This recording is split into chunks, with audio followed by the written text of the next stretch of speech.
How an American man can get a Russian woman. This is the topic of today's video, and you're on Follow the Winklers YouTube channel, where a Russian-American couple will share a lot of insight. Not depending on where you stand right now, maybe you want to get a Russian woman, maybe you just heard about how great or interesting or beautiful they are, maybe you have the real Russian woman, which actually you know, and you would like to know better how to approach her in the right way. This video will bring a lot of good insights, very valuable for your understanding of the Russian mentality and how Russian woman functions. I would like to start with the following. Imagine the modern American woman who is very powerful, who is very active, energetic. She wants to be independent, she wants to be competitive, she is like an energizer. And then think about the Russian woman as totally the opposite, because the Russian woman doesn't want to be strong, she doesn't want to be competing with men. On the opposite, she wants to be a woman, meaning she wants to be weak, feminine, she doesn't want to take decisions all the time. It's almost like you flip the perception you have with American women, where American women want to be equal and they may in fact want to wear the pants, as we say sometimes in the relationship. Now that doesn't mean at all that Russian woman is the one who sits at home, cooks borscht or pirozhki, doesn't go to work and just wants to be quiet all the time. On the contrary, she can be these days very active in terms of work, she can go to the office every day, she can do amazing career. But in relationship with the man, she wants to be weak and she wants a man to be the first. The Russian woman is strong and as smart and as beautiful as she is. She wants the man to be the man. That's a saying they have. And so they want the man to be masculine and to make decisions and to be crisp and to know what he wants to do. Not to the point where he doesn't take into consideration the opinion of the woman, but they just want the man to be the man, to make the decisions. And they're totally okay with that. They don't feel like that's usurping them. It's an interesting thing because there's more of a traditional values and a traditional way they look at relationships. Living in America for more than 3 years already, I noticed a lot of interesting stuff. There are so many women, especially in California, who wear hats which says, women power, girls empowerment. I see small girls going to school with a bag which says, the future is female. It was shocking for me. I literally looked at these bags and thought, this is all wrong just from the start. The Russian woman doesn't see the world like this. We see the world where woman needs to play woman role and man needs to play the role of a man. A balance is actually built with two of them. When I came here in America and started to look at the different classes for my kids, and I went to karate class with my boy, with my bigger son, I saw that there are many girls who do karate in the class. And I was thinking, wow, it's very interesting, because in Russia, no girls want to do karate. I mean, it would be definitely an exception. Most girls want to do ballet, dance, drawing. So you see, it's like a different role which starts at the very beginning. If you're interested in what we're talking about and I think it's cool, please like it, subscribe, and keep on watching. Now, when we understand a little bit what the role of a woman is in the Russian society and how the woman actually looks at herself, let's move to the role of a man. And Russian women look at a man as a gentleman. The gentleman should open the door in front of a woman. The gentleman should help the woman to carry the heavy stuff. The gentleman should come with the flowers for a special event or for just a little date. The gentleman should take care about the woman and do a lot of other stuff. Now what I see is that I think the gentleman attitude actually is very complicated for America, because here everybody is afraid of the sexual harassment. You open the door for a woman, not good. You have some thoughts on your mind. You give compliments to a woman, how like nice and sexy she looks, not so good for you, you might be in trouble. I feel like American men just don't know at all how to flirt, how really to give compliments, how to be nice to a woman, because who knows what kind of problems you may have in the future.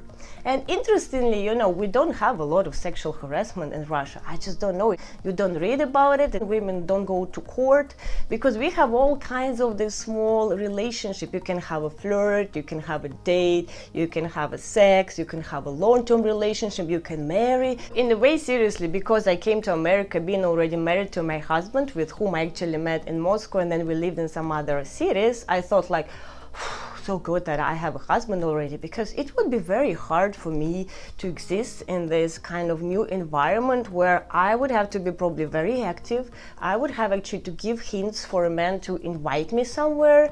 I would have to like pay for myself and, you know, figure out all this like European model. One of the things that come along with that is they would expect that, okay, if the man wants to take out the woman, that he asks her out, right? And that he's going to pay for the meal. Certainly the first time they go out for a date. Don't propose any of this like split the bill or wait for the woman to pay the bill. They want the man to pay the bill. So think about that before you decide on where you want to go, right? Being a Russian woman, the reality is I have never invited a man for a date with me. If we exchange phones, you know, telephone numbers, I would never call first, and if the man never called, whatever, yeah, it's not interesting for me. If I have an anniversary or something and the man whom I potentially liked could be invited and came without flowers or present, I actually had this once, like the man just came without nothing and said, oh sorry, I was on a business trip and just had no time. Bye, ciao bambino, sorry, I'm not interested, over. Or like if a man invited me for a coffee the first time, you know, and he wants to split the bill, bye, sorry. One thing which is important to understand, it's not about money. Like the first time you invite woman somewhere, the Russian woman, you don't have to invite her to the fancy restaurant, to an expensive performance. Invite her for a coffee. And for sure I do have money to pay myself for a coffee. So it's not about the money. It just makes us feel good that man takes care about us, that he is ready to pay first, and I'm actually ready to pay and share bills later. It's fine, or I can even pay for some dinners by myself. But in the beginning, we kind of like that the man invites us somewhere and he pays for this treat. There are a lot of rumors or stories about how women in Russia are gold diggers, or they just want to, you know, get something from the Western man, and they're really not interested in a real relationship, but they you know, they just want to get paid. And you know, there's some truth to that. There's all kinds of women, right? And there are those who are, you know, really good looking and charming, but actually, you know, they're on the take and they're trying to get some money. But I think, you know, if you're fairly discerning, just understand that when you talk to them, you ask questions, you kind of dig into it, you'll get a sense of that, and that there are plenty of women who are the real deal. They're as good as they look and they seem, and then you get to know them and you can see that they're great people. Like my wife, you know, I got to know her and just saw how great she was, and then the people who were her friends and her family, as I met them, I saw, yeah, these are solid people, you know, really good people. You know, in that regard, it's just like dating and getting to know a woman in the US. Obviously the culture's different, but the kind of the way it goes, you know, the progression of it is very similar. If you felt like the woman's moving too fast, maybe you're looking for something short term, and that's all good. But if they're moving too fast, moving to some kind of relationship where there's an investment involved, that's maybe a flag, that's a warning sign. But again, there's all kinds of women, and there's lots of good ones from Russia. Yeah. And I hope we're sharing a lot of interesting insights. So just support our channel with some good likes if you really like it, and keep watching. You want to certainly compliment them on how they look, how they're dressed, because they really like that and they enjoy it. And a lot of them are very concerned about their appearance. They dress up very nicely. They wear beautiful clothes and boots, and they look beautiful, and they want to be noticed. When you're in Moscow, you're walking down the street in Moscow, you know, you'll be really pleasantly impressed by how many beautiful women there are. You know, maybe that they'll be making eye contact with you, which is really nice. It's cool in the winter when, you know, they're wearing interesting fur coats and boots, and they'll wear boots, even high heels, you know, on the coldest day in winter, right? But it's cooler in the summertime when there's less clothing on, and you can really see what the women look like. They want to be admired, and you know, not to the point where you're lewd or indecent, but that where you clearly notice them and have a smile or just a nice look at them, they'll pick up on that. So again, it's kind of flipped the opposite of what you'd expect in America, where some women find that inappropriate to be commented, particularly at work, right? It's okay to compliment a woman at work. And, office romances happen a lot in Russia. There's not this kind of stigma attached to this negativity attached to the office romance or complimenting the woman at work. Another big deal for Russian women is flowers. We really like flowers, and flowers for a Russian woman is something which she just expects. She loves a lot of flowers. There is never a case that, you give too many flowers to a Russian woman. There are some guys who just give flowers to their dates all the time, little flowers, one rose. And it's very sweet. We also have a saying, kind of a candy flower period, конфетно-букетный период, which means in the first, when you begin to date each other, there are just a lot of little sweets around. You can bring a chocolate to your girlfriend, you can bring a little flower here and there. So there is this romantic period, which is just full of very small things, but you get to know each other, you go to the cinema, you go to Starbucks, and you share a lot of sweets, and it's kind of cute. You connected with a really great Russian woman, and you're getting to know her, and you ask her out on a date. So what do? Make a decision on what you're going to do for the date. You can either go to her place and pick her up. Don't expect her to come to your place, right? But you either go to her place and pick her up, or you meet her somewhere. It would be best to come bearing a gift. A great gift is flowers. Give her an odd number of flowers. So it's like a Russian thing. And by the way, Russians are pretty superstitious. So they don't like even numbers of things, to be given an even number of things. So you want to give an odd number of flowers. So not a dozen roses, but 11 roses or 13 roses is okay. And 13's not a bad number. So that's okay. So come bearing a gift, be a gentleman, be polite, be decisive, but be polite. And again, compliment her and know what you're going to do. Don't say, oh, I thought we'd just kind of walk around for a while and, Okay, if you're going to walk around, walk to a destination, and then there should usually be a meal or a drink or a coffee on the end of it, because that's nice. That's what she would expect. And be nice, listen, right? And try to understand, and try to understand where she's coming from. Again, a lot of the same dynamics as you'd have with dating a woman from the US, but I think a little more cultural sensitivity is in order and good. And then when we say they want the man to be the man, that means to be decisive and to take responsibility, but not to be brutish, not to be a bore, not to be rude, but to listen and to pick up on cues, right? If you do all that, you'll do very well. A Russian woman would appreciate if you dress a little bit more neat, nicely, accurately than usual. We know the stories from America that these days, even super duper entrepreneurs and the rich guys can wear simple jeans and the old t-shirt, and it doesn't matter because they're so rich and cool that they can wear anything. In Russia, we have this saying, you meet a person according to the way he is dressed, meaning it's always a bit nicer to be dressed a bit nicer. It will help you.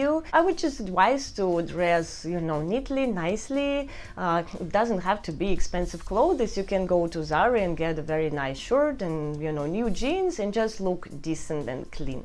If you got to that stage where you are invited to the house of a Russian woman, you can see her place, you'd better, take your shoes off and put on slippers, because this is how we like it. What's interesting is there are not only a lot of beautiful women, I would dare say many more than you'll see on the street in the US, but the fact is there are fewer men. A Western man, particularly now, 8 years after the situation in Ukraine started, a lot of expats have cleared out of Russia, out of Moscow. So you're a Western man, you're very rare.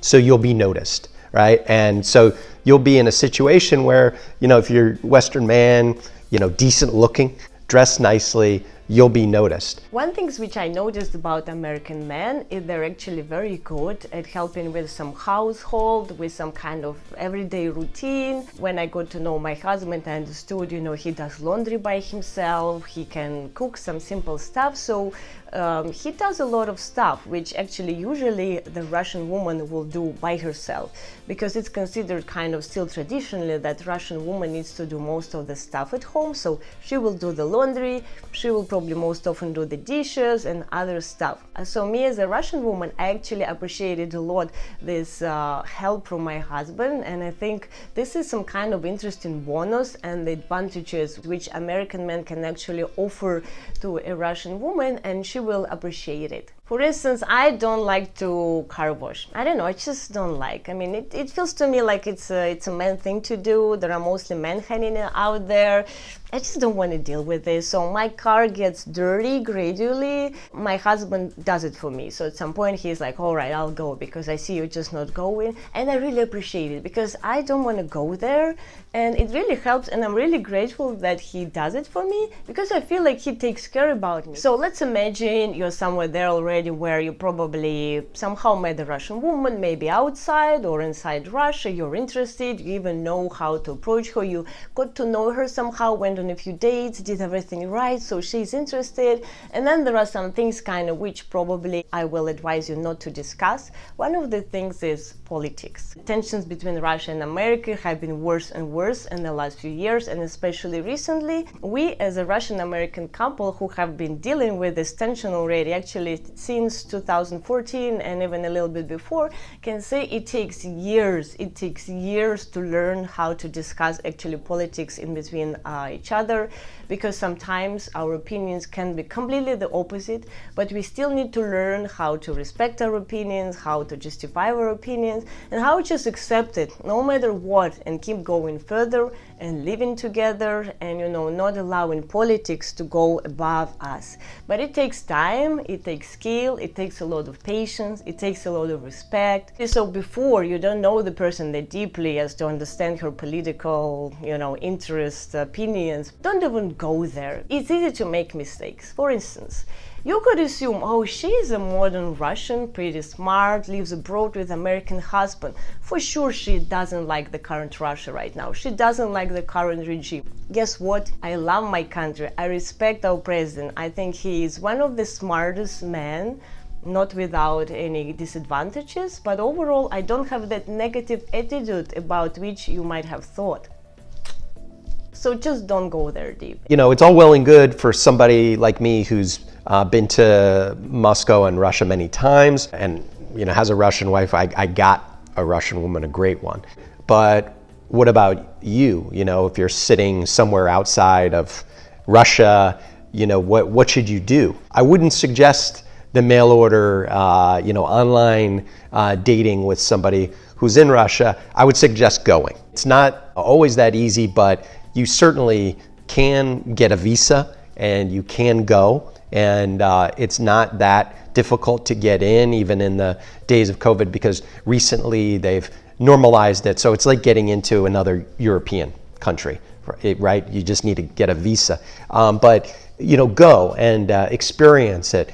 Don't wait. Don't think, I'll go later, because it's really cool place to go. You'll have a great vacation, and yeah, you might meet a woman of your dreams. You might meet multiple great women, and but you have to go and you have to learn about it, figure it out. Ask people who've been there before, get some help on the ground with the arrangements. At some point, if you're really interested, you should just go. We have a saying in Russia, who doesn't risk doesn't drink champagne. That means for sure you need to do some efforts in order to get something really, really nice and great in the front of you in the future. Just get a ticket, get a visa and go, and you will probably remember it as the best time of your life. Please put likes to this video if you liked it, sign up to our channel, and write in the comment what do you think. Did you have any positive experience with the Russian woman here? Did you have a negative experience? Because it does happen, this is part of life, and that's why we're talking here about some insights which would help. I did this channel very recently. It's a new channel on which we can discuss a lot of interesting stuff. If there is something which is in particular interesting for you in terms of cultural aspect or just life of the Russian-American family abroad, write out the topic in the comments and we will consider it as one of the topics for the future videos. Wishing you a lot of luck and seeing you in a week. Bye bye. See you next time.